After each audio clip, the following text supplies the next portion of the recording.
Just this past week, I was listening to my friend Teofilo Hayashi of Dunamis Ministries, and he coined this phrase, and I loved it when he talked about purpose and walking out the purpose of God for your life. He used this term. It was called next step, and I thought that was so powerful. And I thought in Scripture of the many times that often our next step is necessary to the full fulfillment of that great thing that the Lord showed us, that ministry we're going to birth, or the business, or whatever it may be, or the lost one coming home.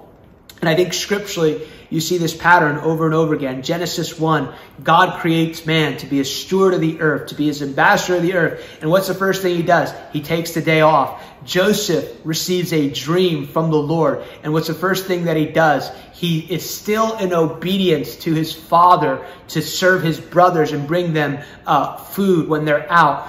David, he's called to be king, and his next step is to continue to serve as a shepherd and to serve his own father and to serve Saul. So I say all that to say this: what is the step that you're in that God is calling you to be faithful in this season to move ahead into the purpose of God? Because without the next step, we will fail to fulfill our prophetic purpose in the earth.